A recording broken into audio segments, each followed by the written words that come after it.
What's up, YouTube? This is Too Raw for TV. Alright, so before I get into this video, I want to give a big shout out to the brother Larry Wright for the $20 donation via the Cash App. And I saw your video request, and I will do that particular video on the Patreon tonight. Alright?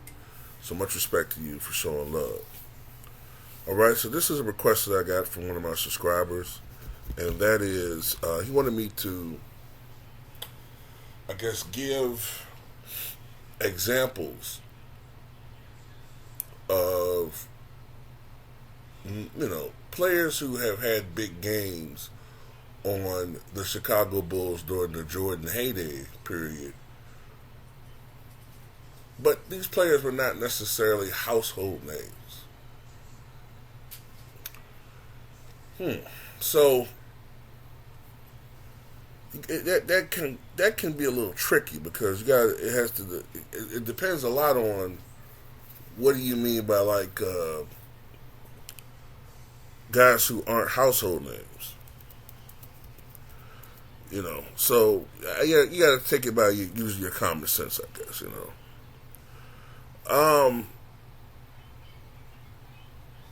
This is my opinion.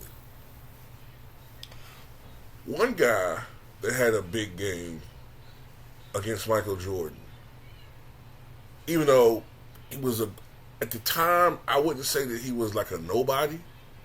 He was a guy who was seen as an up-and-coming star, but his career sort of fell apart after a couple of years, was Derek Smith. All right? Derek Smith. Anybody that watched basketball in the 80s knows who Derek Smith was. Unfortunately, he died of a heart attack when he was only 34 years old back in 1996. I think he was on a cruise when it happened. But anyway, I remember there was a game, I think it was at L.A., when Derek Smith just went off on Michael Jordan, had 33 points. And as a matter of fact, he dunked on him in that game. He outscored Jordan, I think 33 to 20 or something like that in that particular game. So that's one example. There's some others, but they have to come to me. Now, of course, this is the Rex Chapman game that you see here. Now, this is one I didn't catch the game, but I caught the highlights, and I was shocked because that was Pat Riley's first year as head coach of the Miami Heat, and that wasn't a really good team. And if you do a little bit of research about that game, the Miami Heat had a short roster. They only had 8 available players. Tim Hardaway didn't play that game. And, Rex Chapman absolutely lit up. You can make an argument that at the time, that may have been the greatest three-point shooting night in NBA history because Rex Chapman drilled 9 out of 10 from downtown. And some of those were deep threes he was making, like 30 feet out. 9 out of 10. You didn't see that too often back then in the NBA. And he wound up with 39 points. So it took 17 shots, but he killed Michael Jordan that night. I think he outscored him 39 to 31 or something. Jordan had 30 points, but he wasn't, if I recall, he didn't have the greatest shooting night. And, he was talking shit to Mike and all that. And they at one point, they were blowing the Bulls up. I think the Bulls came back. Now, one thing I do remember about that is the Bulls played the Heat a couple more times that year. I want to say it might have been in March or something. And both times, Mike shut Rex Chapman down.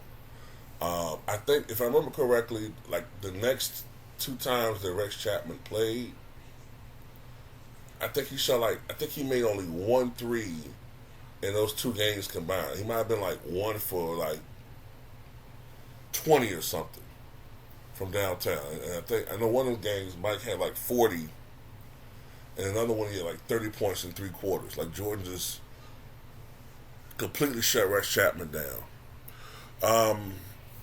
I think probably the most famous or infamous game that a obscure player had a big game against Mike would be the LeBradford Smith game. That was during the 92-93 season. And that was during a time period when there was some media speculation that Jordan might have been losing a step. Because that was the first year, like when you watched then Air Jordan, he wasn't dunking as much. He was he was becoming more grounded, shooting more jumpers. Yeah, he had the dunk on Morning that year, but other than that, and maybe a couple other games, he wasn't driving to the basket as much. Matter of fact, if you look at his free throw attempts from 1987 onward, they were steadily declining every year. Despite the fact that people get this impression that Jordan was getting all these calls, from 87 onward, his free throw attempts dropped every year. And so there was this perception that he was, diminishing, at least athletically. There was some truth to that. But a little bit of it was, to be honest with you, a lot of it actually was that he was kind of like physically exhausted. He had 2 long playoff runs for the championship in 91-92.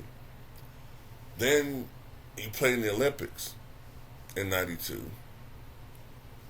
He was kind of getting a little bit, worn out a little bit. But LeBradford Smith, be as it may, dropped 37 points on MJ. And it was the talk of the NBA. Like, who is this guy? So, apparently, Michael Jordan promised that he was going to drop 37 and 1/2 on LeBradford Smith. He wound up dropping 36 on LeBradford and was pissed that he missed that free throw.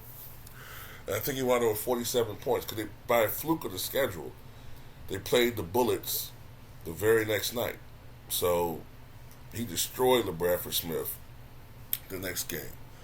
Trying to think of some other games where a guy, and I'm trying to think of like Jordan is prime, the Bulls years, that like just, I don't want to say this guy was obscure, because he wasn't, but I remember Damon Stoudemire having some big games against the Bulls when he was playing with the Raptors, 96, 95, 96, maybe even to 96, 97.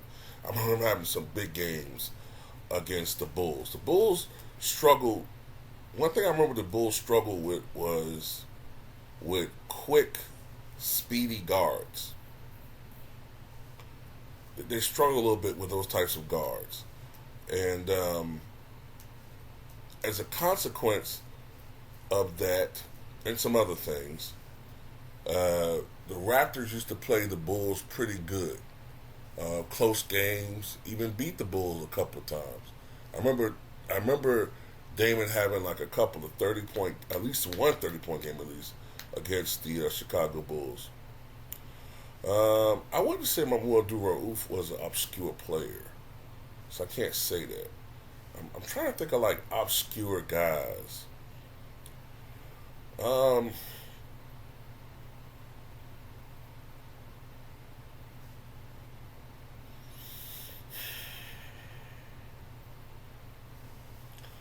I know there's some other players that's out there. I just can't think of them right now. There's probably some others.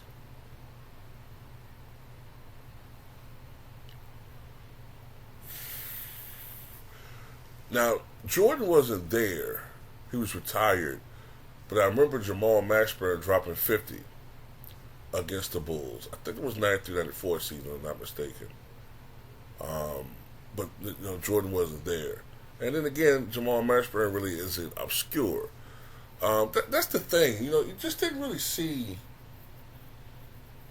a lot of those types of games that you see today. Like, now a lot of times because of maybe the three-point shot, because all it takes is a guy to get hot from three. You can have the most obscure guy, if he gets not enough attempts and he gets hot enough, you can have a guy drop 20, 25 points come off the bench. But you didn't really see a lot of that back then.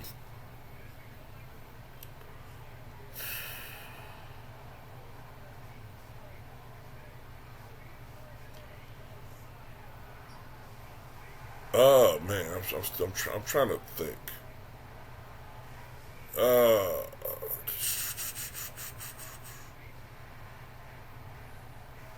I mean, I know there are guys that there are players that have probably had big halves or dominant quarters against the Chicago Bulls.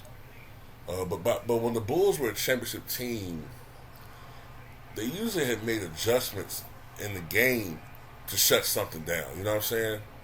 I do remember Mookie Blaylock. And it's another guy that's not necessarily like a bum, you know what I'm saying, an obscure player. But I do remember Mookie Blaylock having some big games against the Chicago Bulls. But yeah, really, I can't really think of too many like. I can't. It's hard. I'm thinking. I'm trying to think. And maybe someone in the comment section will bring some other examples up that I just can't think of right now. But those are the ones that pop in my head right now as far as obscure players having big nights against the Chicago Bulls. Those are the ones that pop in my mind. But tell me what you guys think.